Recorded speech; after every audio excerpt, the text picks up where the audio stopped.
जय हिंद सभी साथियों को प्यार भरा नमस्कार। आज आप सभी साथियों को ये बात जानकर खुशी होगी कि आज ही के दिन 22 जनवरी 2024 को राम मंदिर जी का जो है वो उद्घाटन हुआ है। तो आज सारी कंप्लीट जो पूरी जर्नी है भगवान राम की उसके बारे में चर्चा करेंगे। और जो आपको बात नहीं पती, आपको बार बार ये बात पता है कि जो बाबरी मस्जिद है वो बाबर द्वारा जो है वो बनाई गई थी, ये बात बिल्कुल ही जरासर जो है वो झूठ है। तो आइए बात जानते हैं कि ये सही बात है क्या। तो कंप्लीट अंत तक बने रहना है इस क्लास के अंदर। तो देखो भाई, सबसे पहले आप सभी को जो है आज रामलला जी की जो मूर्ति का स्वागत किया गया है उसकी हार्दिक शुभकामनाएं। चलिए अब जानते हैं पहले भगवान राम के बारे में कि भगवान राम की जो यात्रा है 14 वर्ष के वनवास वाली वो कहाँ से शुरू होती है। तो यहाँ पर आप स्थान देखोगे, एक स्थान जिसका नाम है अयोध्या। तो भगवान राम को जो वनवास मिला था वो अयोध्या से मिला था 14 वर्ष का। अब पूरी बात सुनते रहिएगा, ठीक है। लेकिन आपको पता होगा इस प्रकार से ये दो धाराओं में आई और यहाँ पर एक धारा में नदी बहती है और इस नदी का नाम है गंगा, ठीक है। भगवान राम अयोध्या से निकलने के बाद सर्वप्रथम जो है वो आए थे गंगा नदी के यहाँ। और यहाँ पर भगवान राम की जो मुलाकात होती है वो होती है निषाद के शासक निषाद राज के पास। निषाद राज से जो है मुलाकात हुई और निषाद राज ने जो है वो इन्हें गंगा नदी के दक्षिणी तट पर छोड़ा था यहाँ पर। और यहाँ से ये थोड़ा, यहाँ पर दक्षिणी तट गंगा नदी का, यहाँ से ये थोड़ा आगे गए और आगे जाने के बाद यह रुके कहाँ पर, इलाहाबाद, जिसे आप प्रयागराज के नाम से जो है वो जानते हो। यहाँ पर तीन नदियां आपस में मिलती है, गंगा जो है, यमुना, सरस्वती, इलाहाबाद, प्रयागराज, ठीक है।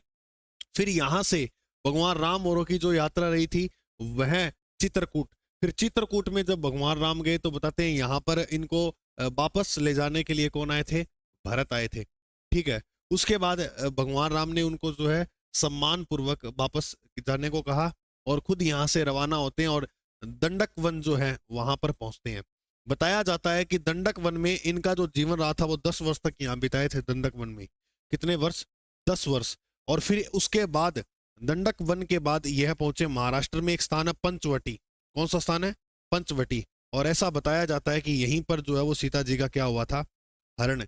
और सीता जी का जो हरण कर कर रावण लंका की तरफ जा रहा था, तो ये बताया जाता है एक स्थान है आंध्र प्रदेश में, उस स्थान का नाम है लेपकस। तो लेपकस के अंदर आंध्र प्रदेश में ये बताते हैं कि जटायु का वध किया गया था। और फिर यहाँ से भगवान राम कर्नाटक में किष्किंधा स्थान है वहां पर पहुंचे और वहां पर जो है वो बाली का वध किया और सुग्रीव से जो मुलाकात की और यहाँ पर वानर सेना तैयार करते हुए यहाँ से पहुंचते हैं रामेश्वरम। यहाँ से कहाँ पहुंचे, रामेश्वरम, रामेश्वरम। रामेश्वरम तमिलनाडु के अंदर ही है, पंबन द्वीप है ना, आपने नाम सुना है। अच्छा, उसके बाद गुरुजी, तो उसके बाद सुनो मेरे दोस्त, उसके बाद क्या हुआ, उसके बाद आप देखते हो कि ये रहा रामेश्वरम। और रामेश्वरम से यहाँ पर अपने स्थान है धनुषकोटी। धनुषकोटी और श्रीलंका का जो स्थान पड़ता है वो पड़ता है तलैया मनार, तलैया मनार, तलैया मनार, ये श्रीलंका। और इसके बीच में जो पुल बना है वो हम देखते हैं और उस पुल का नाम जो है वो क्या है, राम सेतु, राम सेतु, या इसे आप आदम का पुल भी बोलते हो। तो ये इस प्रकार की जो है पूरी अपने को जर्नी बिल्कुल जरूर करना। देखो एक तो बात जो है वो आपको ऐसे भी लगेगी क्योंकि आपने पता नहीं क्या सुनी हो, ठीक है। मैंने जिन तथ्यों से ये बात जानी है, जहां से पढ़ा है, मैं उसके आधार पर आपको जो है वो जानकारी दे रहा हूं, ठीक है मेरे भाई। चलो अब इसके बाद अपने आगे बात करते हैं। और आगे अब जो विवाद आता है, और वो विवाद आता है बाबरी मस्जिद को लेकर। आप ये चित्र देख रहे होंगे, पहले आप ये चित्र देखो, ये है बाबरी मस्जिद। देखो बाबरी मस्जिद की अगर हम बात करें तो इस बाबरी मस्जिद का निर्माण बाबर का एक सेनापति था, बाबर ने नहीं करवाया था। बाबरी का नाम आए तो आपको लगा कि इसका निर्माण बाबर ने करवाया होगा, ऐसी बात नहीं है। पानीपत का युद्ध होता है 1526 में, उसके 2 साल बाद 1528 में बाबर का एक सेनापति था जिसको अवध का गवर्नर नियुक्त किया गया था। उस सेनापति का नाम था मीर बाकी। क्या नाम था, मीर बाकी। तो मीर बाकी द्वारा ये बाबरी मस्जिद जो है वो बनवाई गई। इसलिए मीर बाकी ने बाबरी मस्जिद नाम रखा कि बाबर खुश होगा कि बिल्कुल यार तूने तो कमाल कर दिया, मेरे नाम से एक मस्जिद बनवा दी। तो गुरुजी फिर बाबर ने जो मस्जिद बनवाई थी वो कौन सी थी? मैं उसका चित्र आपको दिखाता, वो चित्र नहीं लिया हमने। आप सर्च मारना संभल मस्जिद। अगर आप सर्च मारोगे ना संभल मस्जिद, तो संभल मस्जिद जो है वो बाबर द्वारा बनाई गई थी। संभल मस्जिद जो है वो है हरियाणा में। ये पूरी आप क्लास देखना, आपको बहुत सी जानकारियां जो सुनने को मिलेगी। और हो सकता है देखो ये अब कोई हाल ही में एग्जाम हो, कोई प्रश्न भी आ सकता है, कोई बड़ी बात नहीं है। जैसे राम मंदिर का वास्तुकार कौन है, ऐसे जैसे ये प्रश्न आप देखने को मिल सकते हैं, कितने मंजिला है। अब कहीं वो तो ये नहीं बता, आप बताओ कितने मंजिला है राम मंदिर। ठीक है।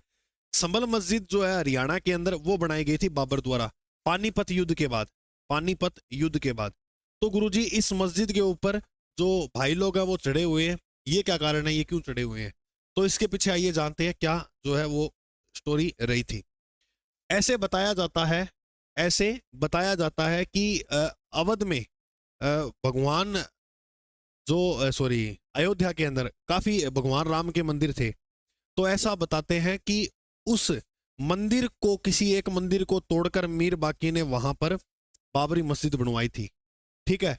अच्छा चलो, अब वहां पर ये भी जानकारी मिलती है और कहते हैं किसी मंदिर को तोड़ा था, क्योंकि बाबर ने आपको पता है मंदिर तोड़कर, और जो मंदिरों तोड़कर और मस्जिद वगैरह के अंदर परिवर्तन कर रहे थे, तो वो स्टोरी रही थी। तो ऐसे बताते हैं कि ये कोई मंदिर तोड़ा भगवान राम का भी हो सकता है। पूरे साक्ष्य जो है वो कंप्लीट हमारे पास अभी मौजूद नहीं है। तो मंदिर तोड़ा, लेकिन ये बात जो है वो क्लियर कैसी होती है वो भी मैं आपको पूरी कहानी बताऊंगा। मंदिर जैसे ही टूटा तो वहां पर बाबरी मस्जिद बनी, और बाबरी जैसे ही मस्जिद बनती है, बाबरी मस्जिद जैसे ही बनती है, ये उस समय तो जो है मुगल काल था, तो चर्चा का विषय ज्यादा ऊपर उभरा नहीं है विषय। ठीक है। क्योंकि मुगलों का रास्ता पूरे भारत में, तो राजा वो थे, तो उनके जिसकी राजा होगा उसी का मंदिर होगा। अब आगे ये विवाद जो है वो हुआ कैसे? ये ऐसे होता है कि 1885 के अंदर पहली बार मामला कोर्ट में गया। कोर्ट के फैजाबाद डिस्ट्रिक्ट कोर्ट के अंदर जो है वहां पर मामला गया ये, और वहां पर ये कहे कि यहाँ पर जो है पहले भगवान राम की जो है वो मूर्ति थी, तो ये जो भूमि है वो भगवान राम की है। इस बात का पता ऐसे लगता है कि ये जब इसने मस्जिद बनवाई थी ना, तो अंदर जो है वहां पर जो इस्लाम धर्म के लोग हैं वो क्या करते थे, नमाज वगैरह पढ़ते थे। लेकिन उसके बाहर ही अपने आमेर में एक शासक हुए थे जय सिंह, उसने एक चबूतरा बनवाया और उस चबूतरे पर राम जी की मूर्ति है, रामलला जी की जो मूर्ति है वो स्थापित की थी। अच्छा, उस चबूतरे पर जो स्थापित मूर्ति की थी, उस चबूतरे पर क्या करते थे, जैसे हिंदू धर्म के लोग जो थे वो भगवान राम की पूजा कर लेते थे और अंदर जो है वो नमाज वगैरह पढ़ती थी। लेकिन ये बात जब पहली बार गई, तो इस मामले को ये बताते हैं कि हिंदुओं ने इस मस्जिद की दीवार तोड़ी, और फिर ये विवाद कोर्ट वगैरह में गया। तो ऐसे बताया जाता है कि वहां पर सुनवाई ये की गई कि यह मस्जिद सिर्फ जुम्मे के दिन ही खुलेगी और इसको खोला नहीं जाएगा। ऐसी बात आगे बढ़ती गई, बढ़ती गई, बढ़ती गई। आजादी के 2 साल बाद 1949 में यहां बताया जाता है कि राम मूर्ति जो है वो स्थापित कर दी। ठीक है। और अंदर से शंख वगैरह की जैसी आवाज आई, तो यहां पर जो है वो इस्लाम धर्म के लोगों ने भी क्या कर दिया, विरोध कर दिया कि भाई ये तो मस्जिद की भूमि है, यहाँ पर राम की मूर्ति कैसे स्थापित हो सकती है। ठीक है। इस बात को लेकर जो विवाद चला, लेकिन इस बात का जो क्लेम किया था वो निर्मोही अखाड़े के लोगों ने किया कि यहाँ पर राम मूर्ति, राम मंदिर था। ठीक है। तो यहाँ पर पुनः राम मंदिर बनाया जाना चाहिए। लेकिन इनकी जो डिबेट चल रही थी, जो कंट्रोवर्सी थी, वो सुन्नी वक्फ बोर्ड, यानी ये जो इस्लाम का बोर्ड था, मुस्लिम बोर्ड था, तो इन दोनों के बीच में ये राम मंदिर को लेकर जो है विवाद था। ये कहते थे मस्जिद है, ये कहते थे राम मंदिर था। ठीक है। तो जवाहरलाल नेहरू ने कहा, किसको, के नायर, उस समय डिस्ट्रिक्ट कोर्ट के ये जो है वो न्यायाधीश थे, तो इसको कहा क्या कि ये गलत बात है कि आप जबरदस्ती मस्जिद के अंदर घुसकर जो है अधिकार कर रहे हो। तो के आर नारायण ने आगे इसको रिप्लाई किया कि यहाँ पर जनता भड़की हुई है, इतना मामला शांत करने वाला, जैसे मैं, इन्होंने कहा था कि ये जो मूर्ति है इनको बाहर निकाला जाए, मतलब ये जो है जैसे मस्जिद की जगह पर आप ये मूर्ति रख रहे हो तो इसको निकाला जाए, ये बात गलत है कि आप घुसपैठ कर रहे हो। बात जवाहरलाल नेहरू ने बोली, और के नायर ने कहा कि मामला थोड़ा यहाँ खराब हुआ पड़ा है, जनता ने पूरा अच्छी तरह से इनको घेर रखा है, तो मतलब अपनी ऐसे प्रशासन को ज्यादा इनके बीच में नहीं लेके जा सकते क्योंकि दिक्कत हो सकती है। अब इस बात को इस बात का फिर आगे विवाद चलता रहा और इन दोनों के अंदर अच्छी डिबेट होती रही, काफी हद तक जो है दंगे प्रसाद भी हुए। लेकिन 1986 में के.एम. पांडे ने हिंदुओं को पूजा करने की जो है वो क्या दी गई, यहां पर अनुमति। लेकिन ऐसे बताया जाता है कि 6 दिसंबर 1992 को यहां पर लाल कृष्ण आडवाणी, मुरली मनोहर जोशी और अशोक सिंघल के द्वारा ये बात जो है वो कही गई कि मस्जिद को ढहा दो। तो लोगों ने, अब आप ये एक चित्र देख रहे हो यहां पर ये वाला, ठीक है, ये जिस प्रकार से लोग इनके ऊपर चढ़े हुए हैं और इस मस्जिद को तोड़ रहे हैं। तो फिर उसके बाद ये कहानी, ये घटना जो है वो घटित हुई थी। फिर आपको पता है ना कि राजस्थान में अब तक 4 बार राष्ट्रपति शासन लगा है। जो बाबरी मस्जिद को लेकर जो लगा था वो चौथा राष्ट्रपति शासन था। राजस्थान में कितनी बार राष्ट्रपति शासन लगा है? 4 बार। 1967, 1977 और 1980 और 1992। तो याद रखिएगा 4 बार जो है राष्ट्रपति शासन लगा है। चौथी बार जो लगा था वो बाबरी मस्जिद को लेकर लगा था। गुरुजी, राष्ट्रपति शासन क्या होता है? राष्ट्रपति शासन जब लगता है तो शक्तियां एकात्मक हो जाती है। वैसे शक्तियां बटी हुई है। एकात्मक का मतलब है किसके अंडर में चली जाएंगी सारी शक्तियां? राष्ट्रपति के पास चली जाएंगी। तो ये जो 92 वाला राष्ट्रपति शासन लगा था ये बाबरी मस्जिद को लेकर लगा था। 2019 में न्यायाधीश रंजन गोगोई ने 5 न्यायाधीशों की सुनवाई के बाद ये फैसला सुनाया कि यहां पर क्या होना चाहिए, राम मंदिर। यहां पर ये जगह जो है ये किसकी है? राम मंदिर की है। अच्छा, अब मस्जिद के लिए भी इन्होंने जो है वो अलग जगह दी है, ऐसी कोई दिक्कत वाली बात है नहीं, ठीक है। तो क्योंकि दोनों को ही खुश करना जो है वो जरूरी है। अब अगर हम बात करें आगे हम बात करें तो अपने रामलला जी आपको दिख रहे हैं। तो इस मूर्ति की जो विशेष बात है वो जानेंगे। और आपको ये जो मंदिर दिख रहा है नागर शैली में बना हुआ, देखो 1 2 3, अब जो आप बात पूछ रहे हो 3 मंजिला है। ये मंदिर जो है वो नागर शैली में बना हुआ कितने मंजिला? 3 मंजिला। चलिए अब अपने बात करते हैं इसमें द्वार वगैरह कितने हैं, ठीक है। पूरी कंप्लीट जो जानकारी है वो लेंगे, तो सभी साथी अंत तक बने रहिएगा। तो सबसे पहले बात करें इसका शिलान्यास, भूमि पूजन 5 अगस्त 2020 को हुआ प्रधानमंत्री द्वारा, ठीक है। उद्घाटन जो है श्री रामलला जी का वो 22 जनवरी 2024 को प्रधानमंत्री नरेंद्र मोदी द्वारा जो आज किया गया। और वास्तुकार जो थे वो चंद्रकांत बी सोमपुरा, और निर्माण जो है वो L&T द्वारा किया गया। लार्सन एंड टर्बो द्वारा इसका जो निर्माण है मंदिर का वो किया गया। निर्माण शैली अगर बात की जाए तो नागर शैली है। कुल क्षेत्रफल 2.7 एकड़ है, ठीक है। और ऊंचाई इसकी 161 फीट है। कुल खंबे, कुल स्तंभ 392, और मंडपों की संख्या जो है वो 5 है, जिसमें एक नृत्य है, दूसरा रंग है, तीसरा सभा है, चौथा प्रार्थना और 5वां कीर्तन मंडप। मंडपों की संख्या 5 है। कुल द्वार कितने हैं? 44। याद रखिएगा इसमें कुल द्वार की संख्या जो है वो कितनी है? 44। और मंजिल की बात करें तो ये कितने मंजिला है? 3 मंजिला है। कितने मंजिला है? अच्छा गुरुजी, खंबे क्या होते हैं? ये आपको दिख रहे हैं स्तंभ, ये वाले। अच्छा, इनकी टोटल संख्या 392। रामलला की मूर्ति के बारे में कुछ और बात जाने तो मूर्तिकार जो थे वो अरुण योगीराज कर्नाटक के। वजन 200 किलो है इस मूर्ति का, और ऊंचाई 4.24 फीट की है, चौड़ाई 3 फीट की। शैली की बात करें तो कृष्ण शैली के अंदर ये जो मूर्ति है वो बनी है।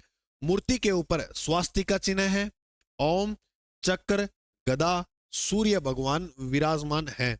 मूर्ति के दोनों तरफ भगवान विष्णु के 10 अवतार हैं, जिसमें मत्स्य, कूर्म, वराह, नरसिंह, बामन, परशुराम, राम, कृष्ण, बुद्ध और कल्कि। 10वां अवतार अपने पढ़ते हैं ना, कल्कि। बिल्कुल गुरुजी। रामलला के नीचे एक और हनुमान जी और दूसरी ओर गरुण देव की मूर्ति है। रामलला को यह वाल्य रूप में जो है यहां पर दर्शाया गया, और ये जो नीचे आप देख रहे हो कमल है, ठीक है। तो रामलला जी को वाल्य रूप कमल के ऊपर विराजमान जो है वो किया गया है इस मूर्ति में। इस मूर्ति का निर्माण श्यामल रंग के श्याम लीला पत्थर से किया गया है, जिसे बनाने में एक ही पत्थर का इस्तेमाल किया गया है। तो ये जानकारी जो है आपको आज मैंने बताई है। आप जरूर बताइएगा कि देखो कुछ भी बात है, अब देखो कई टांग खींचने वाले जरूर मिल जाएंगे कि सर ऐसा तो कुछ हुआ ही नहीं था, ठीक है, ये तो आपने ऐसी बता दी वैसी बता दी। जो हमारे पास जानकारी थी, जितना मान लो आपने 1% भी जो है वो सीखा यहाँ से, बस मैं वो बताने के लिए आया था। ठीक है, बाकी आपको अगर ज़्यादा पता है तो वो बेहतर है। मिलते हैं अपने अगले भाग में।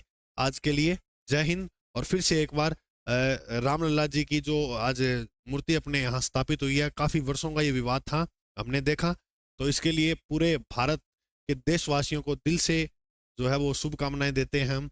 विजन इंस्टीट्यूट आपको ये फिर से एक बार शुभकामना दे रहा है। ऐसे ही आप मुस्कुराते रहे, खुश रहे। हम आपके भविष्य की शुभकामना करते हैं। तब तक के लिए जय हिंद, जय श्री राम।